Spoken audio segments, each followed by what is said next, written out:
ಒಂದು ಹುಡುಗ ಆಗ್ಲಿ ಹುಡುಗಿ ಆಗ್ಲಿ ಅನ್ಯಾಯ ಆಗಿದೆ ಅಂದ್ರೆ ಸುಮಾರು ದಾರಿಗಳಿದಾವೆ, ಕೋರ್ಟ್ ಇದೆ, ಪೊಲೀಸ್ ಸ್ಟೇಷನ್ ಇದೆ, ಸುಮಾರು ದಾರಿಗಳಿದಾವೆ. ಆದ್ರೆ ಅದೇ ಒಂದು ಹುಡುಗಿ ನನಗೆ ಬ್ಯಾಡ್ ಟಚ್ ಆಗಿದೆ, ಬ್ಯಾಡ್ ಆಗಿ ಟಚ್ ಮಾಡಿದ್ರೆ ಅಂತೇಳಿ ವಿಡಿಯೋನ ರೆಕಾರ್ಡ್ ಮಾಡಿ, ಆ ರೆಕಾರ್ಡ್ ಆದ್ಮೇಲೆ ಅದನ್ನ ಫಿಲ್ಟರ್ ಹಾಕಿ ಎಡಿಟ್ ಮಾಡಿ ಸೋಷಿಯಲ್ ಮೀಡಿಯಾದಲ್ಲಿ ಬಿಡ್ತಾರೆ. ಅದು ಕೇವಲ 2 ದಿನಗಳಲ್ಲಿ 2 ಮಿಲಿಯನ್ ವ್ಯೂಸ್ ಬರುತ್ತೆ. ಆ 41 ವರ್ಷದ ದೀಪಕ್ ಅನ್ನೋ ವ್ಯಕ್ತಿ ಈಗ ನಮ್ಮ ಮಧ್ಯದಲ್ಲಿ ಇಲ್ಲ. ಆ ರೀತಿ ಅವಮಾನ ಮರ್ಯಾದೆ ಇಲ್ಲ. ಬೇರೆ ಬೇರೆ ಕಂಡವರೆಲ್ಲ ಈ ರೀತಿಯಾಗಿ ಕಂಡಮ್ ಮಾಡಿ ಕಮೆಂಟ್ಸ್ ಮಾಡಿ ಕೊನೆಗೆ ಆ ವ್ಯಕ್ತಿ ಪ್ರಾಣ ತೆಗೆಯುತ್ತೆ. ಖಂಡಿತವಾಗ್ಲೂ ಇದೊಂದಕ್ಕೋಸ್ಕರ ಇನ್ಸ್ಟಾಗ್ರಾಮ್ ವ್ಯೂಸ್ಗೋಸ್ಕರ ರೀಚ್ ಇಲ್ಲ ಅಂತೇಳಿ ಇಂಥ ವಿಡಿಯೋ ಕೂಡ ರೆಕಾರ್ಡ್ ಮಾಡಿ ಇನ್ಸ್ಟಾಗ್ರಾಮ್ ಅಲ್ಲಿ ಬಿಡೋ ಚಾನ್ಸಸ್ ಇದೆಯಾ? ಯಾಕೆ ಬಿಟ್ರು, ಏನಾಯ್ತು? ಇಲ್ಲಿ ಮುಖ್ಯವಾಗಿ ಯಾವುದೇ ಒಂದು ಹುಡುಗಿ ಆಗ್ಲಿ ಇಂಥ ಅನ್ಯಾಯ ಆದಾಗ ಪೊಲೀಸ್ ಸ್ಟೇಷನ್ ಕಂಪ್ಲೇಂಟ್ ಕೊಡ್ತಾರೆ, ಇಲ್ಲ ಪಬ್ಲಿಕ್ ಅಲ್ಲೇ 2 ಬಿಟ್ಟು ಕಳಿಸ್ತಾರೆ. ಏನೋ ಮಾಡ್ತಿರೋದು ನೀನು ಅಂತ ಅಲ್ಲೇ ಕ್ವಶನ್ ಮಾಡ್ತಾರೆ. ಆದ್ರೆ ಈ ಹುಡುಗಿ ಮಾತ್ರ ಆ ವಿಡಿಯೋನ ತಗೊಂಡೋಗಿ ಇನ್ಸ್ಟಾಗ್ರಾಮ್ ಅಲ್ಲಿ ವಿಡಿಯೋ ಮಾಡಿ ಎಡಿಟ್ ಮಾಡಿ ಹಾಕಿ ನನಗೆ ಈ ತರ ಬ್ಯಾಡ್ ಟಚ್ ಮಾಡ್ದ, ಇಂಥವ್ರನ್ನ ಸುಮ್ಮನೆ ಬಿಡ್ಬಾರ್ದಂತ ಟ್ಯಾಗ್ ಲೈನ್ ಹಾಕಿ ವಿಡಿಯೋ ಮಾಡಿ ಬಿಡ್ತಾರೆ. ಅಂದ್ರೆ ಸಮಾಜ ಎಲ್ಲಿಗೆ ಹೋಗ್ತಾ ಇದೆ, ಏನಾಗ್ತಾ ಇದೆ ಅಂತ ವ್ಯಕ್ತಿ ಈಗ ನಮ್ಮ ಮಧ್ಯದಲ್ಲಿ ಇಲ್ಲ ಅಂದ್ರೆ ತಪ್ಪಾರ್ದು. ವಿಡಿಯೋದಲ್ಲಿ ಏನಿದೆ, ಸೋಷಿಯಲ್ ಮೀಡಿಯಾದಲ್ಲಿ ಒಂದ್ ಕಡೆ ಇಲ್ಲ ಒಂದ್ ಕಡೆ ತುಂಬಾ ನೋಡಿರ್ತಾರ. ನೀವು ವಿಡಿಯೋ ಕಂಪಲ್ಸರಿ ನೋಡಿರ್ತಾರ, ಏನೋ ಒಂದು ಪೋಸ್ಟ್ ಅಲ್ಲೋ, ವಿಡಿಯೋದಲ್ಲೋ, ಇನ್ಸ್ಟಾಗ್ರಾಮ್ ಅಲ್ಲೋ, ಫೇಸ್ಬುಕ್ ಅಲ್ಲೋ ಸುಮಾರಾಗಿ ರೀಲ್ಸ್ ಕೂಡ ಬರ್ತಾ ಇದೆ. ಇದ್ರ ಬಗ್ಗೆ ಟ್ರೋಲ್ ಮಾಡ್ತಾ ಇದ್ರ ಬಗ್ಗೆ ಮಾತಾಡೋಣ. ಆ ವಿಡಿಯೋದಲ್ಲಿ ಏನಿದೆ, ಇದರಲ್ಲಿ ಮೇನ್ ಆಗಿ ಒಂದು ದೀಪಕ್ ವರ್ಷನ್ ಇದೆ, ಒಂದು ಹುಡುಗಿ ಒಂದು ವರ್ಷನ್ ಇದೆ, ಒಂದು ಸತ್ಯಕ್ಕೆ ಒಂದು ವರ್ಷನ್ ಇದೆ. ಇದರಲ್ಲಿ ಯಾವ್ದು ಸತ್ಯ, ಏನ್ ನಡೀತು, ಏನ್ ಆಗ್ಬೇಕಂತೆಲ್ಲ ಮಾತಾಡೋಣ. ನಮಸ್ಕಾರ, ಮತ್ತೊಂದು ವಿಡಿಯೋಗೆ ಸ್ವಾಗತ. ನಾನು ನಿಮ್ಮ ಡಾರ್ಲಿಂಗ್. ನಾನು ಕೇಳೇ ಇರ್ತಾರ ಕರಾಳ ದಿನ ಕೇಳದಲ್ಲ ಅಂದ್ರೆ ಖಂಡಿತವಾಗ್ಲು ಈ ವಿಷಯ ನೀವು ನೋಡಿದ್ರೆ ಶುಕ್ರವಾರ ಒಂದು ಟೈಮ್ ಅಲ್ಲಿ ದೀಪಕ್ ಅನ್ನೋ ವ್ಯಕ್ತಿ ಟೆಕ್ಸ್ಟೈಲ್ ಅಲ್ಲಿ ಕೆಲಸ ಮಾಡ್ತಿರ್ತಾನೆ, ಒಂದು ಬಟ್ಟೆ ಫ್ಯಾಕ್ಟ್ರಿ ಕೆಲಸ ಮಾಡ್ತಾ ಇರ್ತಾನೆ. ಆ ವ್ಯಕ್ತಿ ಕಾಮನ್ ಆಗಿ ಕೆಲ್ಸಕ್ಕೆ ಹೋಗ್ತಿರ್ತಾನೆ. ಬಸ್ ಅಂದ್ರೆ ಗೊತ್ತಿರುತ್ತೆ ಯಾವ ರೀತಿ ಎಲ್ಲ ರಶ್ ಇರುತ್ತೆ, ಯಾವ ರೀತಿ ಎಲ್ಲ ವೇ ಇರುತ್ತೆ, ಯಾವ ರೀತಿ ಎಲ್ಲ ಫುಲ್ ಕ್ರೌಡ್ ಇರುತ್ತೆ ಅಂತ ಗೊತ್ತಿರುತ್ತೆ. ಆ ಟೈಮ್ ಅಲ್ಲಿ ಆ ದೀಪಕ್ ಅನ್ನೋ ವ್ಯಕ್ತಿ ಹೋಗ್ಬೇಕಾದ್ರೆ ಒಬ್ಬ ಹುಡುಗಿ ಹೆಸರು ಮೆನ್ಷನ್ ಮಾಡಕ್ ನನಗೆ ಇಷ್ಟ ಇಲ್ಲ. ಆ ಹುಡುಗಿ ಏನ್ ಮಾಡ್ತಾರೆ ಅಂದ್ರೆ ಆ ಟೈಮ್ ಅಲ್ಲಿ ಸಿಂಪಲ್ ಆಗಿ ಒಂದು ಕಾಮನ್ ಆಗಿ ಹೇಳ್ಬೇಕಂದ್ರೆ ಆ ವ್ಯಕ್ತಿ ಈ ಕಡೆ ಮುಖ ಮಾಡಿ ನಿಂತ್ಕೊಂಡಿಲ್ಲ, ಬ್ಯಾಕ್ ಸೈಡ್ ಇಂದ ಈ ತರ ಇಂದ ಪೋಲ್ ಕಡೆ ನಿಂತ್ಕೊಂಡಿದ್ದಾನೆ. ಆವಾಗ ಈ ಹುಡುಗಿ ಏನ್ ಮಾಡಿದಾರೆ ಅಂದ್ರೆ ಈ ರೀತಿ ಸೆಲ್ಫಿ ತರ ಮಾಡ್ತೇವಲ್ಲ ಆ ರೀತಿ ವಿಡಿಯೋ ಮಾಡ್ಕೊಂತ ಇದ್ದಾರೆ. ಅಲ್ಲಿ ವಿಡಿಯೋ ಮಾಡ್ಕೋಬೇಕಾದ್ರೆ ಕ್ಲಿಯರ್ ಕಟ್ ಆಗಿ ಗೊತ್ತಾ ಇದೆ ಆ ವ್ಯಕ್ತಿ ಅವ್ರ ಕಡೆ ಅಬ್ಸರ್ವ್ ಮಾಡ್ತಾ ಇಲ್ಲ, ಅವ್ರ ಕಡೆ ನೋಡ್ತಾನೆ ಇಲ್ಲ. ಸರಿನಾ? ಈ ರೀತಿ ನಿಂತ್ಕೊಂಡಿದ್ದಾರೆ. ಆ ಟೈಮ್ ಅಲ್ಲಿ ವಿಡಿಯೋ ರೆಕಾರ್ಡ್ ಮಾಡಿ ವಿಡಿಯೋ ಈ ರೀತಿ ಇದೆ ಅಂತೇಳಿ ರೆಕಾರ್ಡ್ ಮಾಡಿ ಆ ಹುಡುಗಿ ಏನ್ ಮಾಡ್ತಾಳೆ ಅಂದ್ರೆ ಅದನ್ನ ತಗೊಂಡು ಹೋಗಿ ಫಿಲ್ಟರ್ ಹಾಕಿದ ಮೇಲೆ ಎಡಿಟ್ ಮಾಡಿ ಬಿಡ್ತಾರೆ. ಬಟ್ ಆ ವಿಡಿಯೋದಲ್ಲಿ ನೋಡಿದಾಗ ನಮ್ಗೆ ಏನ್ ಅನ್ಸುತ್ತೆ ಅಂದ್ರೆ ಕ್ಲಿಯರ್ ಕಟ್ ಆಗಿ ಗೊತ್ತಾಗುತ್ತೆ. ಹೌದು, ಇಳಿಬೇಕಾದ್ರೆ ನಿಂತ್ಕೊಳ್ಬೇಕಾದ್ರಲ್ಲ, ಇಳಿಬೇಕಾದ್ರೆ ಕೈ ಟಚ್ ಆಗುತ್ತೆ ಹಿಂದೆ ಕಡೆಯಿಂದ. ಬಟ್ ಬಸ್ಸಲ್ಲಿ ರಶ್ ಇರ್ಬೇಕಾದ್ರೆ ಯಾವ ರೀತಿ ಇರುತ್ತೆ ಅಂತ ಒಂದ್ ಸ್ವಲ್ಪ ಇಮ್ಯಾಜಿನ್ ಮಾಡ್ಕೊಂಡು ನೋಡ್ಬೇಕು. ಸುಮಾರಾಗಿ ಲೆಕ್ಕ ಹಾಕಿ 2 ದಿನದಲ್ಲಿ 2 ಮಿಲಿಯನ್ ವ್ಯೂಸ್ ಬಂದು ಅದಕ್ಕೆ ನೆಗೆಟಿವ್ ಆರ್ ಪಾಸಿಟಿವ್. ತುಂಬಾ ಜನ ಇಂಥ ಸಮಾಜದಲ್ಲಿ ಇರಬಾರ್ದು, ಇಂಥದ್ರಲ್ಲಿ ಬದುಕಬಾರ್ದು, ಇಂಥವ್ನ ಉಳಿಸಬಾರ್ದು, ಇವ್ರ ಮೇಲೆ ಕೇಸ್ ಹಾಕ್ಬೇಕು, ಇವ್ರ ಮೇಲೆ ಕಂಪ್ಲೇಂಟ್ ಹಾಕ್ಬೇಕು, ಇನ್ನೊಂದೇನು ಹಾಕ್ಬೇಕಂತ ಕಮೆಂಟ್ ಮಾಡೋ ಓದೋ ಮುಂಚೆ ದಯವಿಟ್ಟು ಸೋಷಿಯಲ್ ಮೀಡಿಯಾ ಅನ್ನೋದು ಎಷ್ಟು ಪವರ್ಫುಲ್ ಇದೆಯೋ ಅಷ್ಟೇ ಡೌನ್ ಫಾಲ್ ಇದೆ. ಖಂಡಿತವಾಗ್ಲೂ ಇದಂತೂ ಸತ್ಯ. ಬಟ್ ಆ ವಿಡಿಯೋದಲ್ಲಿ ನೋಡಿದಾಗ ಹೌದು ಇಳಿಬೇಕಾದ್ರೆ ಮಾತ್ರ ಬ್ಯಾಕ್ ಸೈಡ್ ಇಂದ ಟಚ್ ಆಗುತ್ತೆ. ಅದು ವಿಡಿಯೋದ ನಾನು ನೋಡಿದ್ದೀನಿ. ನೀವು ತುಂಬಾ ಸಲ ಬೇರೆ ಕಡೆ ಎಲ್ಲ ನೋಡಿರ್ತಾರೆ, ಖಂಡಿತವಾಗ್ಲೂ ಕೆಲವು ಫೋಟೋಸ್ ಎಲ್ಲ ಹಾಕ್ತೀನಿ ಬೇಕಾದ್ರೆ ನೋಡ್ಬೋದು. ಸರಿನಾ? ಅದು ಅಲ್ಲಿಗೆ ಮುಗೀತು. ಬಟ್ ಅದಾದ್ಮೇಲೆ ಏನ್ ಮಾಡ್ತಾರೆ ಅಂದ್ರೆ ಇವ್ರು ವಿಡಿಯೋ ಎಡಿಟ್ ಮಾಡಿ ಇನ್ಸ್ಟಾಗ್ರಾಮ್ ಅಲ್ಲಿ ಬಿಟ್ಟ ಮೇಲೆ ಸುಮಾರಾಗಿ ಈ ಹುಡುಗೆ social media influencer, Instagram influence ಅಂತ ಗೊತ್ತಿದೆ. 10,000 ಫಾಲೋವರ್ಸ್ ಏನೋ ಇದ್ದಾರೆ. ಆ ಫಾಲೋವರ್ಸ್ ರೀಚ್ಗೋಸ್ಕರ ಮಾಡಿದ್ರ. ಇಲ್ಲಿ ಹೇಳ್ತಿರೋ ವಿಷಯ ಏನಂದ್ರೆ ತುಂಬಾ ಜನ ಕೆಲವು ಅವ್ರವರ ವರ್ಷನ್ ಅಂತ ಹೇಳ್ತಾ ಇದಾರೆ. ಸ್ಟಾರ್ಟಿಂಗ್ ಅಲ್ಲಿ ಹೇಳಿದೆ ಇಲ್ಲಿ ದೀಪಕ್ ಒಂದು ವರ್ಷನ್ ಇರುತ್ತೆ, ಹುಡುಗಿ ಒಂದು ವರ್ಷನ್ ಇರುತ್ತೆ, ಸತ್ಯಕ್ಕೆ ಒಂದು ವರ್ಷನ್ ಇರುತ್ತೆ. ಆ ಸತ್ಯ ಹೊರಗೆ ಬರಬೇಕು ಏನನ್ನೋದು. ಈಗ ಎಕ್ಸಾಂಪಲ್ ಆಗಿ ಹೇಳ್ಬೇಕಂದ್ರೆ ತುಂಬಾ ನ್ಯೂಸ್ ಚಾನೆಲ್ಗಳಲ್ಲಿ ತುಂಬಾ ವೆಬ್ಸೈಟ್ಗಳು ಏನ್ ಬರ್ತಾ ಇದೆ ಅಂದ್ರೆ ಒಬ್ಬ ಅನ್ಯಾಯದ ವ್ಯಕ್ತಿಗೆ ಅವಶ್ಯಕವಾಗಿ ಆ ವ್ಯಕ್ತಿ ಒಂದು ಇದು ಮಾಡ್ತಾರೆ, ನಮ್ಮ ಮಧ್ಯದಲ್ಲಿ ಈಗಿರಲ್ಲ, ಬಲಿಯಾದ್ರ ಅನ್ನೋ ಒಂದು ಮಾತು ಕೂಡ ಬರುತ್ತೆ ಖಂಡಿತವಾಗ್ಲು. ಆದ ಕಾರಣ ಇಲ್ಲೇನಾಗುತ್ತೆ ಅಂದ್ರೆ ನಾವು ಒಂದು ಸೋಷಿಯಲ್ ಮೀಡಿಯಾದಲ್ಲಿ ಒಂದು ವಿಡಿಯೋ ಬಂದಾಗ ಸುಮಾರಾಗಿ ಆಲೋಚನೆ ಮಾಡಿ ಕಮೆಂಟ್ ಮಾಡೋ ಒಂದು ವಿಷಯ. ಈಗ ಈ ವರ್ಷನ ಆಯ್ತು ದೀಪಕ್ ಅವರು ಏನ್ ಮಾತಾಡ್ತಾ ಇದ್ರ ಅಂದ್ರೆ ಈಗ ನನ್ನ ಫ್ಯಾಮಿಲಿಗೆ, ನನ್ನ ಫ್ರೆಂಡ್ಸ್ಗೆ, ನನ್ನ ಜೊತೆಗಿರೋರಿಗೆ, ನನ್ನ ಓನರ್ಗೆ ಎಲ್ಲರಿಗೂ ಗೊತ್ತು ನಾನು ಏನ್ ಅನ್ನೋದು. ಅವರು ಓನರ್ ಹೇಳ್ತಾರಂತೆ ದೀಪಕ್ ನೀನ್ ತಪ್ಪು ಮಾಡಿದೆ, ತಪ್ಪು ಮಾಡಲ್ಲ ನನಗೆ ಗೊತ್ತು, ನಾವು ಕೋರ್ಟ್ಗೆ ಹೋಗೋಣ, ಇದ್ರ ಬಗ್ಗೆ ಕೇಸ್ ಮಾಡೋಣ, ಇದ್ರ ಬಗ್ಗೆ ಹೋರಾಡೋಣ ಅಂತೇಳಿ ಅವರ ಫ್ರೆಂಡ್ಸ್, ಅಲ್ಲಿನ ಓನರ್ ಅವರು ತುಂಬಾ ಸಮಾಧಾನ ಮಾಡಿ ಅವ್ರಿಗೆ ಹೇಳ್ತಾರೆ. ಅವರ ಫ್ಯಾಮಿಲಿ ಕೂಡ ಅವ್ರು ನಂಬ್ತಾರೆ. ದೀಪಕ್ ನೀನ್ ತಪ್ಪು ಮಾಡಿಲ್ಲ, ಯಾವುದೇ ತಲೆ ಕೆಡ್ಸ್ಕೋಬೇಡ ಅಂತ ಹೇಳ್ತಾರೆ. ಆದ್ರೆ ಸಮಾಜ ಹೋಗ್ಬೇಕಲ್ವಾ? ಒಂದು ಟೀ ಶಾಪ್ ಹೋದ್ರು ನೀನ್ ಇದು ಮಾಡಿದ್ಯಾ, ಒಂದು ಏನೋ ಕಿರಾಣ್ ಶಾಪ್ ಹೋದ್ರು ನೀನ್ ತಪ್ಪು ಮಾಡಿದ್ಯಾ, ಇಂಥವನ್ನ ಹಂಗೆ ಹಿಂಗೆ ಅಂತೆಲ್ಲ ಹೇಳಿ ಆ ವ್ಯಕ್ತಿನ ಎಷ್ಟೊಂದು ಕುಗ್ಗಿಸ್ತಾರೆ, ಆ ವ್ಯಕ್ತಿನ ಎಷ್ಟೊಂದು ಕೆಳಗಾಗಿ ಮಾತಾಡ್ತಾರೆ ಅಂದ್ರೆ ಆ ರೀಲ್ಸ್ ನೋಡಿದಾಗ ಅಲ್ಲಿ ತಪ್ಪು ಸರಿ ಅನ್ನೋದು ಲೆಕ್ಕಕ್ಕೆ ಬರಲ್ಲ ಗುರು. ತಪ್ಪು ಸರಿ ಲೆಕ್ಕಕ್ಕೆ ಬರಲ್ಲ.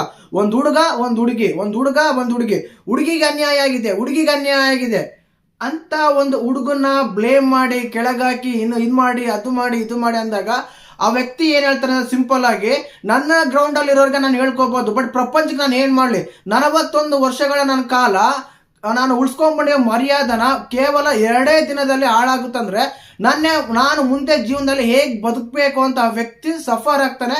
ಕೊನೆಗೆ ಆ ವ್ಯಕ್ತಿ ಒಂದು ದಿನ ಶುಕ್ರವಾರ ರೆಕಾರ್ಡ್ ಆಗಿದೆ, ಶನಿವಾರ ರೀಲ್ ಆಗಿದೆ, ಸಂಡೇ ಮಂಗಳವಾರ ಜೊತೆಗೆ ಆ ವ್ಯಕ್ತಿ ಈ ಭೂಮಿ ಮೇಲೆ ಇರಲ್ಲ ಅನ್ನೋದಂತೂ ಸತ್ಯ. ಸರಿನಾ?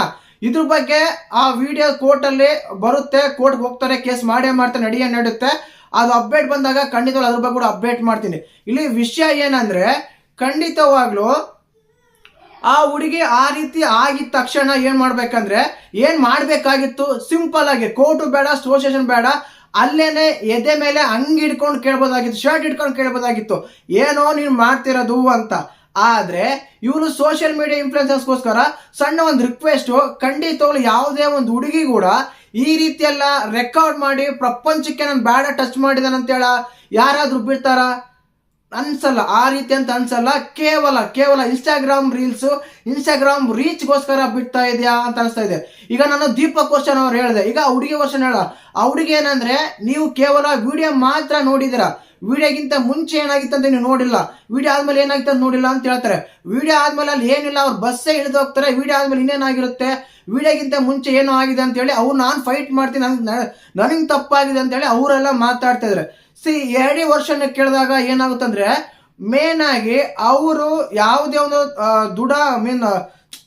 ದುಡುಕು ನಿರ್ಧಾರ ತಗೊಳ್ಳೋದಾನೆ ಫೇಸ್ ಮಾಡ್ಬೇಕಾಗಿತ್ತು, ಕೇಸ್ ಮಾಡ್ಬೇಕಾಗಿತ್ತು, ಹೋರಾಡಬೇಕಾಗಿತ್ತು. ಖಂಡಿತವಾಗ್ಲು ಒಂದ್ ಸಿಂಪಲ್ ಆಗಿ ಹೇಳ, ಇಲ್ಲಿ ಹೆಣ್ಮಕ್ಳ ಮೇಲೆ ಅವರು ಇವರು ಸರಿ ಸಮಾನ ಅಂತೆಲ್ಲ ತುಂಬಾ ಮಾತಾಡ್ತೀವಿ, ಸ್ವಲ್ಪ ಗಮನ ಇಟ್ಟು ಕೇಳಿ. ಕಾರಣ ಏನಂದ್ರೆ, ಸಿಂಪಲ್ ಆಗಿ ಕೇಳ್ತೀನಿ, ಇದೇ ವಿಷಯ ಒಂದು ಹುಡುಗಿಗಾಗಿದ್ರೆ ಇಡೀ ದೇಶನೇ ಸರಿಯಾಗಿ ಸಖತ್ತಾಗಿ ಕ್ಯಾಂಡಲ್ ಎಲ್ಲ ಹಿಡ್ಕೊಂಡು ಇಡೀ ನ್ಯಾಷನಲ್ ನ್ಯೂಸ್ ಆಗ್ತಾ ಇತ್ತು. ಬಟ್ ಈಗ ಏನಾಗ್ತಾ ಇದೆ ಅಂದ್ರೆ, ಕೇಳಕ್ಕೆ ಸೀಮಿತವಾಗಿದೆ ಅಂತ ನನ್ನ ಅನಿಸಿಕೆ ಆಗ್ತಾ ಇದೆ.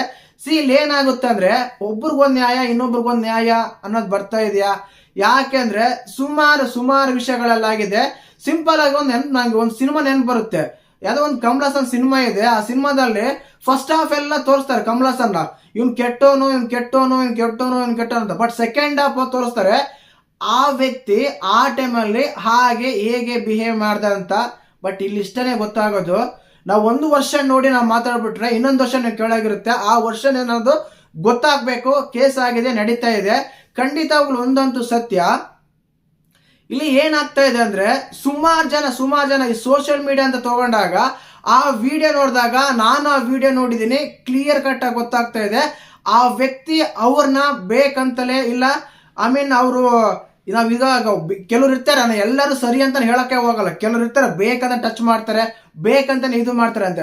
ಬಟ್ ಆ ವ್ಯಕ್ತಿ ಹಿಂದೆ ಮುಖ ಮಾಡಿ ಮುಂದ್ಗಡೆ ನೋಡ್ತಾ ಇದ್ದಾನೆ, ಇವರೇನೋ ಹಿಂದೆ ಇದ್ದಾರೆ, ಹಿಂದೆ ಇಟ್ಕೊಂಡು ಫೋನ್ ತಗೊಂಡು ವಿಡಿಯೋ ಮಾಡ್ತಾರೆ. ಈ ರೀತಿ ನೋಡಿದಾಗ ಏನನ್ಸುತ್ತೆ ಅಂದ್ರೆ, ಆ ವಿಡಿಯೋ ನೋಡಿದ್ಮೇಲೂ ಕೂಡ ಕಮೆಂಟ್ ಮಾಡೋರು ಎಂತವ್ರು, ಅದನ್ನ ಶೇರ್ ಮಾಡೋರು ಎಂತವ್ರು, ಅದನ್ನ ಇದು ಮಾಡೋದು ಎಂತವ್ರು ಅನ್ನೋದು ಒಂದ್ ಸ್ವಲ್ಪ ಬರುತ್ತೆ. ಈ ಸೋಷಿಯಲ್ ಮೀಡಿಯಾ ಅನ್ನೋದು ಫಸ್ಟ್ ಆಫ್ ಆಲ್ ಯಾವುದೋ ಒಂದು ಹುಡುಗಿ ಆಗ್ಲಿ ಹುಡುಗ ಆಗ್ಲಿ ಏನೋ ಒಂದು ವಿಷಯ ಆಗ್ತಿದೆ ಅಂದ್ರೆ, ಫಸ್ಟ್ ಆಫ್ ಆಲ್ ಅದನ್ನ ಕ್ಲಿಯರ್ ಕಟ್ ಆಗಿ ಗಮನಿಸಬೇಕು. ಗಮನಿಸೋದಾದ್ಮೇಲೆ ಅದ್ರ ಬಗ್ಗೆ ನಾವು ಮಾತಾಡ್ಬೇಕಂತ ಅನಿಸುತ್ತೆ. ಖಂಡಿತವಾಗ್ಲೂ ಇದೆಲ್ಲೋ ಒಂದ್ ಕಡೆ ಬೇರೆ ಕಡೆ ದಾರಿ ತೆಗಿತಾ ಇದೆ. ಈಗ ಬಸ್ಸಲ್ಲಿ ಯಾವ ರೀತಿ ಎಲ್ಲ ರೀಲ್ಸ್ ಬರ್ತಾವಂದ್ರೆ, ಸುಮಾರಾಗೆಲ್ಲ ಟ್ರೋಲ್ ಮಾಡ್ತಾ ಇದ್ರೆ. ಬಟ್ ಆ ಹುಡುಗಿ ಮಾತ್ರ ನಾನ್ ಮಾಡಿದೆ ಕರೆಕ್ಟು, ನನ್ಗೆ ಅನ್ಯಾಯ ಆಗಿದೆ, ನಾನು ಕೋರ್ಟ್ಗೆ ಹೋಗ್ತೇನೆ ಅಂತ ಹೇಳ್ತಾರೆ. ಬಟ್ ದೀಪಕ್ ಫ್ಯಾಮಿಲಿ ಮಾತ್ರ ಅವ್ರ ಅಮ್ಮ ಹೇಳಿದ ಮಾತುಗಳು ಕೇಳಿಸ್ಕೊಂಡ್ರೆ ಮಾತ್ರ ತುಂಬಾ ಬೇಜಾರಾಗುತ್ತೆ. ಯಾಕಂದ್ರೆ ಆ ನೋವು ಫ್ಯಾಮಿಲಿಗೆ ಗೊತ್ತಿರುತ್ತೆ. ಒಂದು 41 ವರ್ಷದ ಹುಡುಗ, 41 ವರ್ಷದ ಒಬ್ಬ ವ್ಯಕ್ತಿ 41 ವರ್ಷಗಳಿಂದ ಕಾಪಾಡ್ಕೊಂಡ್ ಬಂದಿರೋ ಮರ್ಯಾದೆ ಒಂದೇ ಒಂದು ರೀಲ್ಸ್ ಇಂದ, ಒಂದೇ ಒಂದು ಇನ್ಸ್ಟಾಗ್ರಾಮ್ ರೀಲ್ಸ್ ಇಂದ ಹಾಳಾಗುತ್ತೆ ಹೋಗುತ್ತೆ ಅನ್ನೋದಾದ್ರೆ, ಯಾವ ಲೆವೆಲ್ಗೆ ಸೋಷಿಯಲ್ ಮೀಡಿಯಾ ಇದಾಗ್ತಾ ಇದೆ ಅಂತ ತುಂಬಾ ಭಯನ ಆಗ್ತಾ ಇದೆ ಗುರು. ಖಂಡಿತವಾಗ್ಲು ಈ ಸ್ಟೋರಿ ಕೇಳಿದಾಗ ತುಂಬಾ ಬೇಜಾರಾಯ್ತು, ತುಂಬಾ ಇದ್ರ ಬಗ್ಗೆ ಮಾತಾಡ್ಬೇಕನ್ನಿಸ್ತು. ಖಂಡಿತವಾಗ್ಲೂ ನನಗಂತ ಆ ವಿಡಿಯೋದಲ್ಲಿ ನೋಡಿದಾಗ ಅದಕ್ಕಿಂತ ಮುಂಚೆ ಏನಾಗಿದೆ, ಅದಕ್ಕಿಂತ ಹಿಂದೆ ಏನಾಗಿದೆ ಅಂತ ಮಾತಾಡೋದಕ್ಕಿಂತ ಆ ವಿಡಿಯೋದಿಂದನೇ ಆ ವ್ಯಕ್ತಿ ಆ ವ್ಯಕ್ತಿ ಇಲ್ಲ ಈಗ ನಮ್ಮ ಮಧ್ಯದಲ್ಲಿ ಅಂತ ಕೇಳೋದಾದ್ರೆ ಆ ವಿಡಿಯೋದಲ್ಲಂತ ಆ ವ್ಯಕ್ತಿ ತಪ್ಪಿಲ್ಲ ಅಂತ ಕ್ಲಿಯರ್ ಕಟ್ ಆಗಿ ಗೊತ್ತಾಗ್ತಿದೆ. ಬಟ್ ಹುಡುಗಿಯವ್ರು ಮಾತ್ರ ನಾನು ಈಗ ಫೇಸ್ ಮಾಡ್ತೀನಿ, ನನಗೆ ಅನ್ಯಾಯ ಆಗಿದೆ ಅಂತೆಲ್ಲ ಹೇಳ್ತಾರೆ. ಬಟ್ ಎಲ್ಲೋ ಒಂದ್ ಕಡೆ ಏನಾಗ್ತಾ ಇದೆ ಅಂದ್ರೆ ಸೋಷಿಯಲ್ ಮೀಡಿಯಾನೇ ತೀರಾ ಜನರ ಒಂದು ಪ್ರಾಣಕ್ಕೆ ಹಾನಿ ತರುತ್ತೆ ಅಂತೆಲ್ಲ ಅನ್ಸುತ್ತೆ. ಬಟ್ ಆ ವ್ಯಕ್ತಿ ಅಷ್ಟೊಂದು ದುಡುಕು ನಿರ್ಧಾರ ತಗೊಳ್ಳೋ ಅವಶ್ಯಕತೆ ಇತ್ತ ಅಂದ್ರೆ ಈಗ ಯಾವ ರೀತಿ ಆಗ್ಬಿಟ್ಟಿದೆ ಅಂದ್ರೆ ಈ ರೀತಿ ಆದಾಗ ಅವ್ರ ರಿಲೇಷನ್ಸು, ಫ್ಯಾಮಿಲೀಸು, ಫ್ರೆಂಡ್ಸು ಎಲ್ಲೆಲ್ಲೋ ಇರ್ತಾರೆ. ಸುಮ್ಮನೆ ಮನೆಗೆ ಬಂದು ಹಿಂಗ್ ಮಾಡ್ದ ನಿಮ್ಮ ಮಗ, ಹಿಂಗ್ ಮಾಡ್ಬೇಕಾಗಿತ್ತ, ಹಿಂಗ್ ಏನಕ್ಕೆ ಮಾಡ್ದ ಅಂತ ನಿಮ್ಮ ಮಗ ಅಂತ ಕೇಳೋರು ಇರ್ತಾರೆ, ಫೋನ್ ಮಾಡೋರು ಇರ್ತಾರೆ. ಸಮಾಜ ಯಾವ ರೀತಿ ಮಾಡ್ಬಿಡುತ್ತೆ ಅಂದ್ರೆ ಆ ಟೈಮಲ್ಲಿ ಆ ವ್ಯಕ್ತಿಗಳನ್ನ ಸಖತ್ತಾಗಿ ಕುಗ್ಗಿಸ್ಬಿಡುತ್ತೆ. ಯಾವ ರೀತಿ ಅಂದ್ರೆ ಪ್ರಪಂಚ ನಾನು ಇರಲೇಬಾರ್ದು ಅನ್ನೋ ಒಂದು ಲೆವೆಲ್ಗೆ ತಂದ್ಬಿಡುತ್ತೆ. ಇದನ್ನ ಸ್ವಲ್ಪ ಅವಾಯ್ಡ್ ಮಾಡ್ಬೇಕಂತ ನಾನು ಹೇಳ್ತೀನಿ. ಖಂಡಿತವಾಗ್ಲೂ ಈ ವಿಷಯ ಕೇಳದಲ್ಲಿ ನಡೆದಿದೆ. ಬಟ್ ಸಾಮಾನ್ಯವಾಗಿ ಇಂಥ ವಿಷಯಗಳ ಬಗ್ಗೆ ತುಂಬಾ ಚರ್ಚೆ ಆಗ್ತಿರ್ತವೆ, ಪ್ಲಸ್ ಅಂಡ್ ಮೈನಸ್. ಈಗ ಆ ಹುಡುಗನಿಗೆ ನ್ಯಾಯ ಬೇಕಂತ ಕೆಲವು ನ್ಯೂಸ್ ಚಾನಲ್ಸ್ ಓಡಾಡ್ತಾ ಇದೆ, ಆ ಹುಡುಗಿ ಮಾಡಿದ ಸರಿ ಅಂತ ಕೆಲವೆಲ್ಲ ಮಾತಾಡ್ತಾ ಇದ್ದಾರೆ. ಒಂದ್ ವೇಳೆ ನೀವೇನಾದ್ರೂ ಆ ವಿಡಿಯೋ ಏನಾದ್ರೂ ನೋಡಿದ್ರೆ, ಆ ಕ್ಲಿಪ್ಸ್ ಏನಾದ್ರೂ ನೋಡಿದ್ರೆ ದಯವಿಟ್ಟು ನಿಮ್ಮ ಅನಿಸಿಕೆ ಏನು, ನಿಮ್ಮ ಅಭಿಪ್ರಾಯ ಏನಂತ ಕಮೆಂಟ್ ಮಾಡಿ. ವಿಡಿಯೋ ಲೈಕ್ ಮಾಡಿ, ಶೇರ್ ಮಾಡಿ, ಸಬ್ಸ್ಕ್ರೈಬ್ ಮಾಡಿ. ಜೈ ಹಿಂದ್, ಜೈ ಕರ್ನಾಟಕ.